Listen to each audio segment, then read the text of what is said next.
إذا السلام عليكم ورحمة الله. أهلا ومرحبا بالجميع على قناتكم التعليمية بيت النجاح. موضوع الحصة هو تصحيح الامتحان الوطني الموحد للبكالوريا الدورة العادية 2019. الموضوع يهم مادة الفيزياء والكيمياء، شعبة العلوم الرياضية، سيونس مات، ألف وباء. التمرين الثالث، جزء الكهرباء. شحن مكثف، التذبذبات الحرة والتذبذبات القصرية في دارة RLC متوالية. استقبال موجة هرتزية. إذا نبدأ في قراءة الموضوع، نص التمرين، ثم بعد ذلك سوف نبدأ في تقديم الأجوبة. إذا تتكون الدارات الكهربائية لمجموعة من الأجهزة الكهربائية من موصلات أمية ومكثفات ووشعات وصمامات ثنائية. ندرس في هذا التمرين استجابة ثنائي القطب RC لرتبة التوتر، ثم التذبذبات الحرة والتذبذبات القصرية في دارة RLC متوالية، ثم استقبال موجة هرتزية. إذا نبدأ. أولا، شحن مكثف، تذبذبات حرة لدارة RLC متوالية.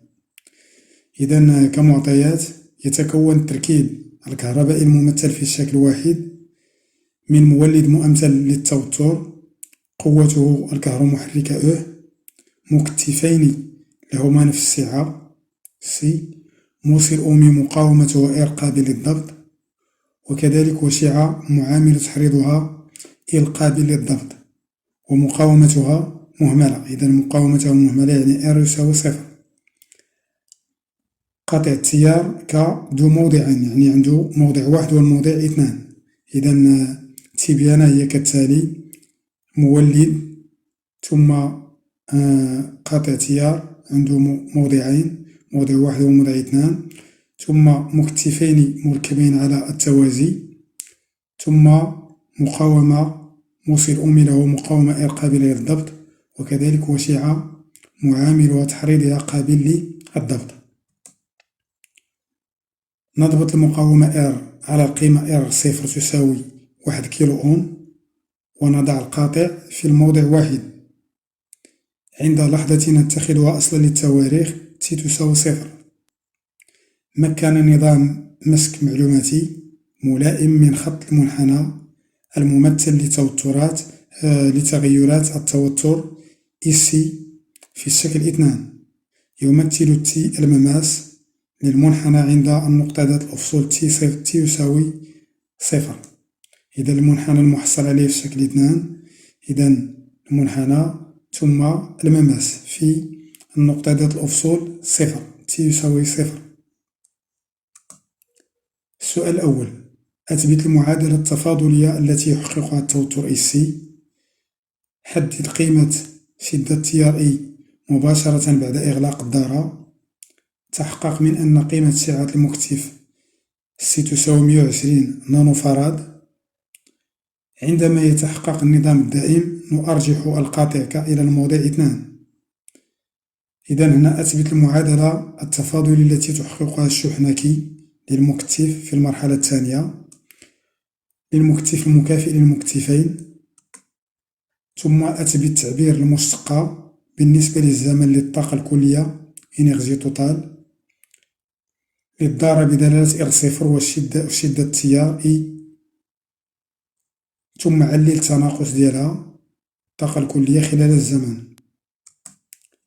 ثانيا، المتذبذب RLC نغذي دارة تتكون منه الواشعة والموصل الأومي وأحد المكثفين السابقين بواسطة مولد GBF يطبق توترا متناوبا جيبيا تردده إن قابل للضغط، وسعه ثابت إي إم يساوي 100 فولت.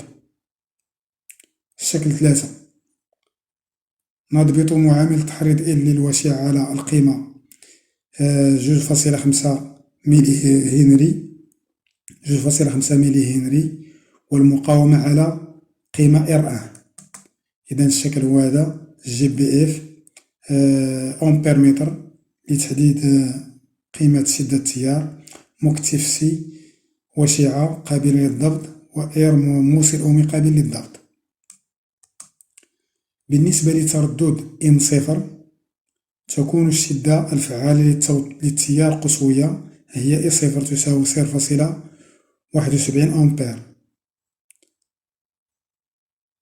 بالنسبة للترددين إن و إن اثنان، إذا إن يساوي 6.54 كيلو هرتز، وإن اثنان يساوي إن واحد يساوي 6.54 كيلو هرتز، وإن اثنان يساوي 12.90 كيلو هرتز.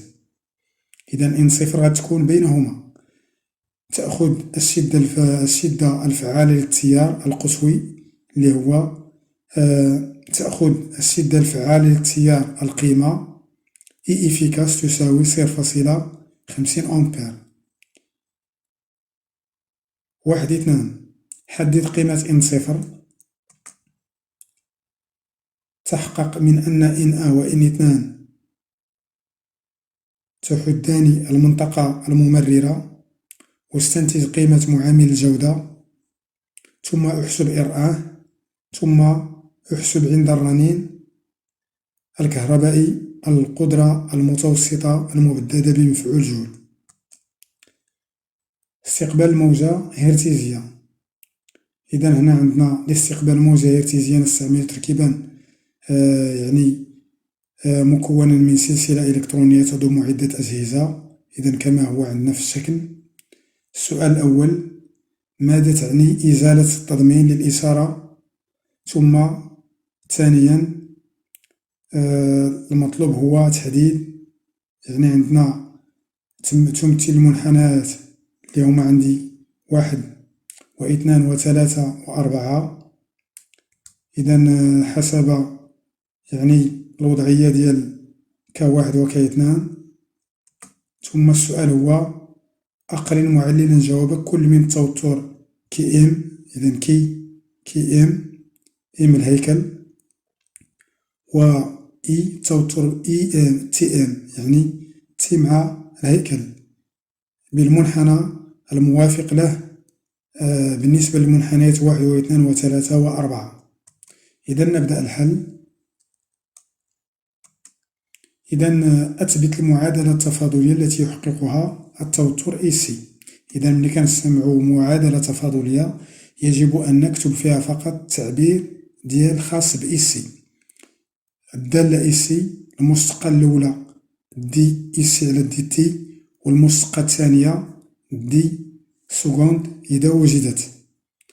إذا نبدأ. إذا شحن مكتف، إثبات المعادلة التفاضلية. إذا طبعا نحتاج الشكل. إذا حسب قانون إضافية التوترات يتضح أن أو يساوي إي سي زائد إي آر. إذا حسب قانون إضافية التوترات أو يساوي إي آر زائد إي سي. حسب قانون أوم إي آر يساوي إر صفر فوا إي.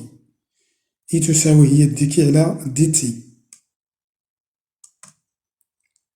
ثم كي تساوي هي سي إيكيفالون، المكاشعة المكتف المكافئ لاثنين المركبين على التوازي ضارب التوتر إي سي تساوي R ضارب سي زائد سي. إذا ملي كيكونوا مركبين على التوازي تنجمع الاثنين معا. إذا يساوي 2 R صفر فوا سي فوا المشتقة ديال التوتر. وبما أن أو يساوي إي سي زائد إي آر، إذا إي سي غادي نحتفظ بها و آر نعوضها بقيمة ديالها، نحصل على 2 آر صفر سي فوا دي إي سي على دي تي زائد إي سي تساوي أو. ننتقل إلى السؤال الثاني. حدد قيمة شدة التيار E مباشرة بعد إغلاق الدارة. إذا هنا غادي نحتاج العلاقة إيسي تساوي إي آر زائد أو تساوي إيسي زائد إي آر.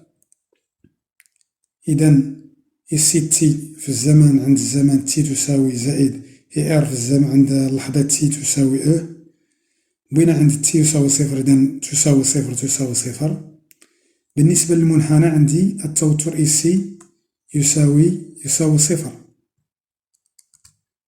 وبالتالي إذا إيسي يساوي صفر عند اللحظة يساوي صفر، تي يساوي صفر. وهنا غيكون عندي إر صفر فوا إي قانون أوم فوا إي عند اللحظة تي يساوي صفر يساوي أو. إذا إر فوا إي في تي يساوي صفر تساوي أو، ومنه إي تساوي أو على إر صفر. تطبيق عددي. بالنسبة لأو يجب أن نستخرجها من المنحنى، إذا هي القيمة القصوية اللي كياخدها التوتر إيسي. إذا إلا درت الإسقاط غنلقاها 6 فولت، إذا أو تساوي 6 فولت مقسمة على آر اللي هي 10 أس 3، ونحصل على 6 في 10 أس ناقص 3 أمبير. نحولها لميل أمبير هي 6 ميل أمبير. السؤال الموالي. تحقق أن قيمة السعة هي 120 نانو فراد. إذا هنا نستغل قيمة طو، وبما أن طو غنحددوها بطريقة اللي هي هندسية، إذا التقاطع مع المماس يعطينا هذه النقطة، ثم الإسقاط على محور الأفاصيل نحصل على 0.24. إذا حسب الشكل 2 طو تساوي 0.24 ملي سكوند، وبما أن طو تساوي 2 إر صفر سي حسب معادلة، يعني حسب المعادلة التفاضلية. إذا المعادلة التفاضلية، إذا هي عندي المعادلة التفاضلية، نعم 2 إر صفر سي.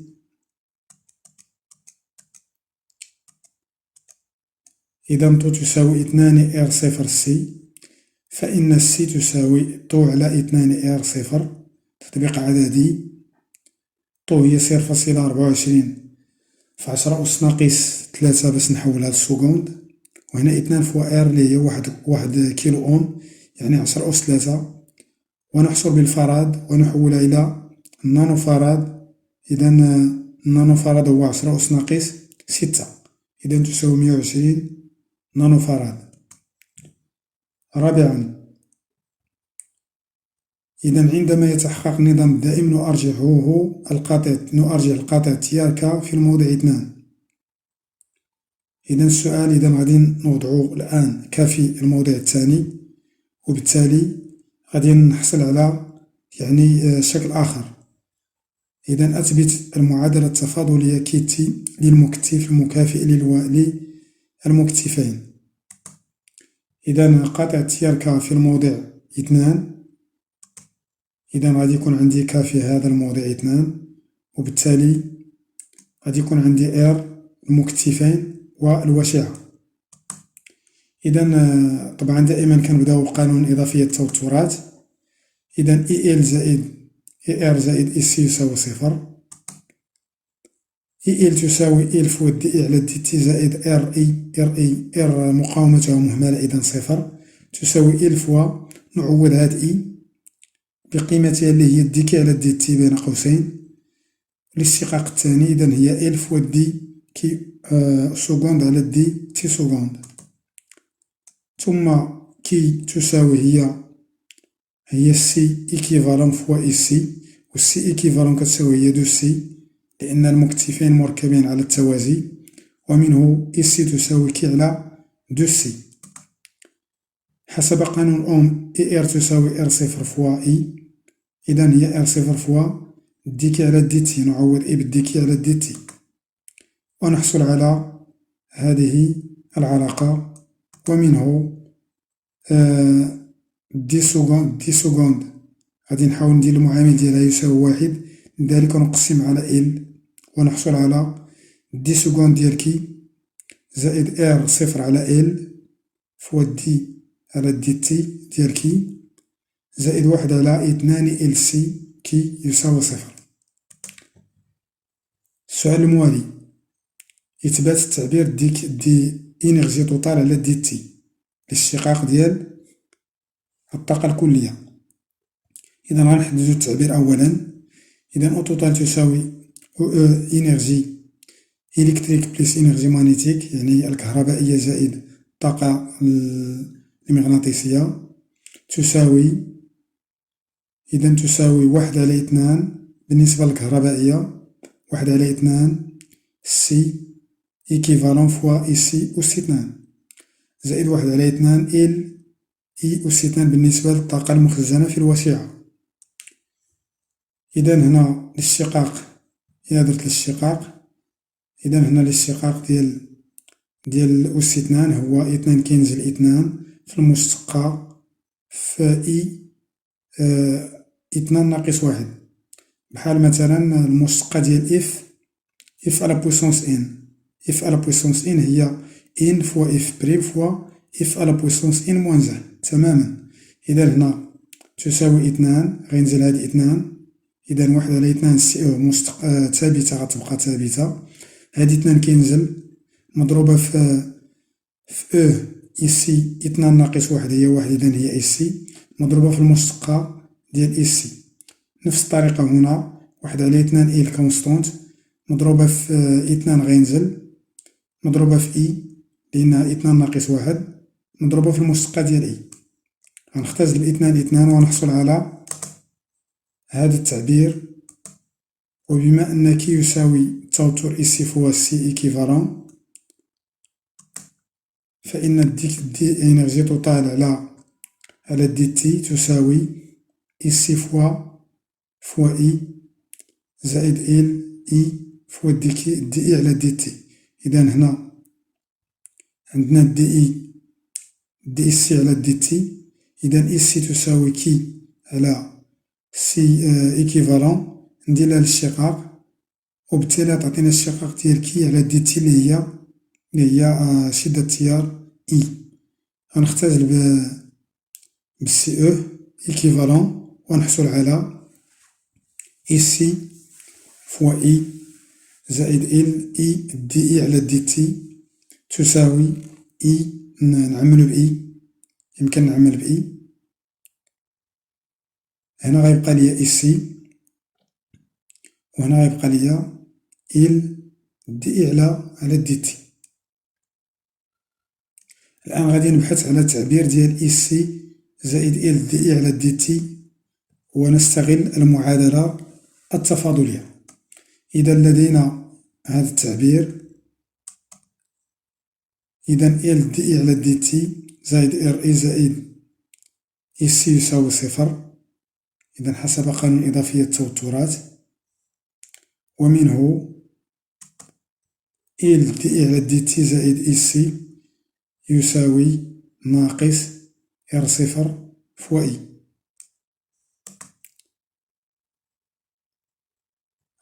سوف نضرب في إي ونحصل على دي إي توتال على دي تي يساوي ناقص إر صفر فوا إي أس اثنان. هاد القيمة فهي سالبة لأن هنا مربع يعني موجب، إر القيمة موجبة إذا ناقص فهي سالبة، إذا المشتقة سالبة، يعني أن الطاقة فهي لا تنحفظ بل تتناقص مع مرور الزمن. إذا يرجع تناقص الطاقة الكلية خلال الزمن، هذا السبب لتبدد جزء منها بواسطة مفعول جول على مستوى مقاومات الموصل الأومي. إذا عندنا هنا الفي دو جول مفعول جول وكتضيع علينا الطاقة لوجود طبعا الموصل الأومي. المتبدي ب ار ال سي في النظام القصري. إذا أولا تحديد قيمة إن صفر. إذا عندنا الدارة هي جي بي إف مع أمبيرمتر مع كوندونساتور مع يعني لابوبين مع لا ريزيستانس، كلهم مونطي اون باراليل دونك اون سيري، مونتاج اون سيري يعني تركيب على التوالي. عند الرنين يكون عندنا هاد العلاقة إن صفر كتساوي 1 على تي صفر، و تي صفر هو التردد اللي كيساوي 2 في راسين إل سي. تطبيق عددي ونحصل على إن صفر تقارب 9.19 كيلو ميجا هرتز.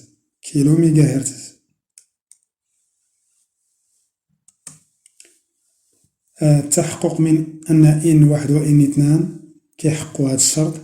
إذا عندنا الشكل هو هذا. إذا إي صفر كتكون يعني القصوية إي صفر كتوافق مع إن صفر، و ثم إي صفر مقسمة على راسين دو اللي هي لاتونسيون يعني لونتونسيتي إفيكاس كتوافق مع إن و إن اثنان. إذا لكي تحققان إن واحد و إن اثنان المنطقة الممررة يجب أن يكون التوتر الفعال إفيكاس يساوي إي صفر مقسم على راسين دو بالنسبة لإن واحد و إن اثنان. غادي نحسبو إفيكاس يساوي إي صفر اللي هو عندنا هو 0.71 مقسم على راسين دو. إذا التطبيق هذا يساوي 0.50 أمبير، وهاد القيمة هي اللي عندي في المعطيات ديال التمرين. إذا فعلا هاد الترددين كيحققوا هاد الشرط. ممتاز. الآن استنتج قيمة معامل الجودة.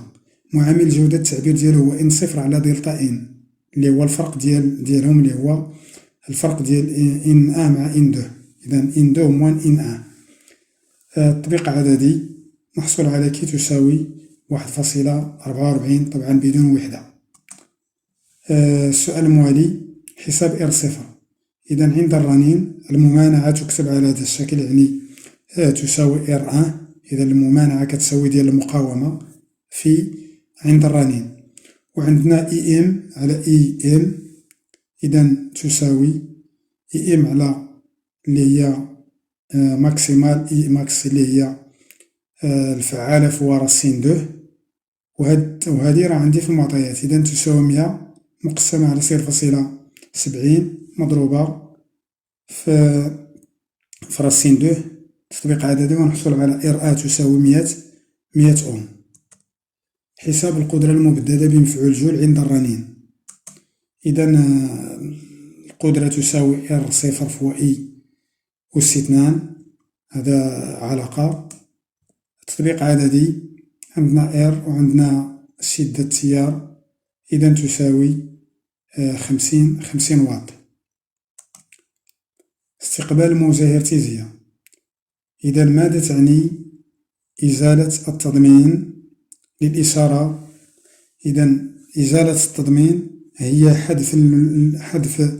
حذف الموجة الحاملة. إذا ديك الموجة الحاملة كنحيدوها، وكذلك إزالة التوتر الإزاحة اللي هو التوتر المستمر اللي هو إي صفر كنحيدو حتى هو، للحصول على الإشارة المضمنة اللي هي الإشارة ولا المعلومة التي تم إرسالها. المنحنى واحد يوافق التوتر كي إي كي إم. إذا المنحنى واحد ويمثل التوتر المقوم بواسطة الصمام الثنائي. إذا هنا إلا كتلاحظوا أن البارتي نيجاتيف راه تم إزالتها. إذا هنا الصمام الثنائي فدوره هو إزالة يعني الجزء السالب. إذا هنا الجزء السالب تم إزالته بالكامل بواسطة الصمام الثنائي، وبالتالي هذا التوتر اللي ديال الخروج من الخروج اللي هو فكي فهو يعبر عن الشكل المنحنى واحد. ننتقل إلى بالنسبة لاثنان توتر إي تي إم. إذا هو هذا. إذا هنا طبعا مع اثنان لأننا حصلنا على الإشارة اللي تم إرسالها من بعد ما خضعت لإزالة التضمين بالكامل. إذا شكرا على تتبعكم، ونكتفي بهذا القدر، وسنواصل إن شاء الله على قناة بيت النجاح بقية التصحيح في الحلقات القادمة بإذن الله. والسلام عليكم.